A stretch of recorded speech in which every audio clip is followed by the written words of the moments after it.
So I just want to chat to you a little bit today about some of the extras that I take up with me for an overnight if I'm staying in a mountain hut. But before I do that, then obviously I've spoken to the hut guardian on the phone. I've asked about conditions on the route that maybe I'm going to go and do, the approach, all of that, whilst I'm also booking that night in the hut for me or the group that I'm with.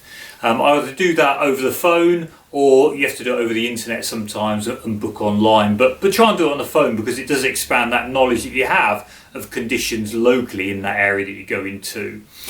But in terms of extras that I take with me, I mean, first off, I've got a water bottle full of water, and I've got some sort of lunch for that day and also for the next day. And then as well as that, I've just got a few extra clothes. Now, I've spoken in another video about layering pieces, about what I actually take on the mountain, really trousers, jackets, mid-layers, waterproofs. But as well as that, I throw in a thermal top so that when I get to a mountain hut, I can change that sweaty one. It's probably a warm day, you know, I'm walking up to the hut midday, so I can just change that sweaty top for a nice dry one when I get to the hut. Put that sweaty one out on a rock to dry outside in the afternoon so it's dry for the following day if I need it. I've got some fresh underwear to put on as well and some socks as well.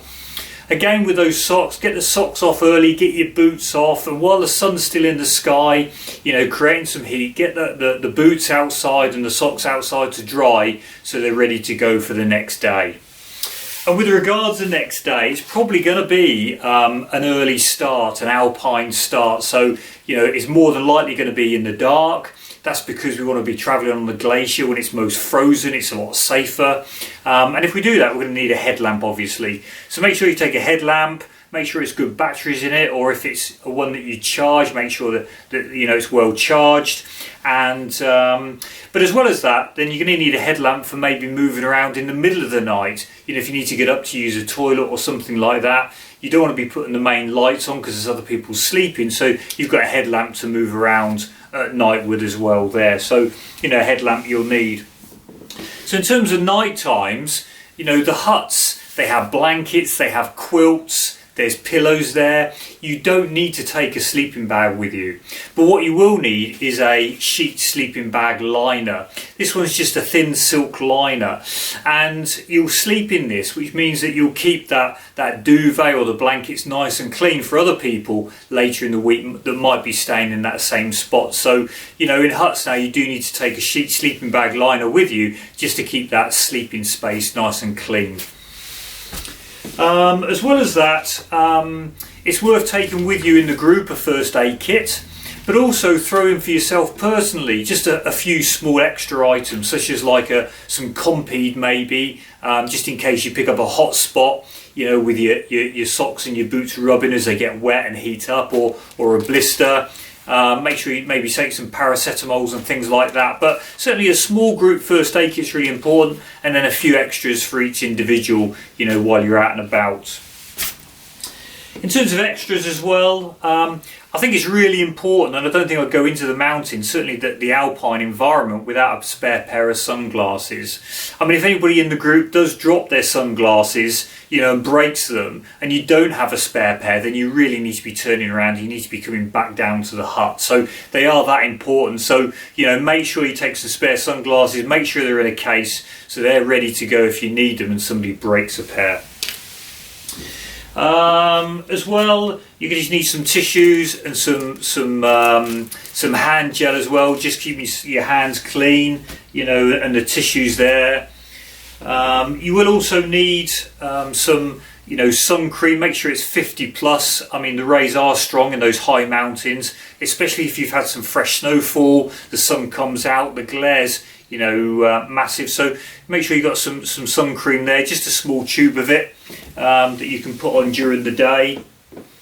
When you are moving around in the huts now, you will need to be wearing masks. So I've got one here, but I'll certainly pack maybe 2 or 3 of these lightweight, you know, disposable masks, just in case you were to drop one, you mislay it in some way. So you've always got one for the hut when you get there. You know, there will be a bit of time spent in the hut, whether that's planning for the next day or just relaxing and having a cup of tea or dinner time as well. So pack 2 or 3 masks as well there for the trip.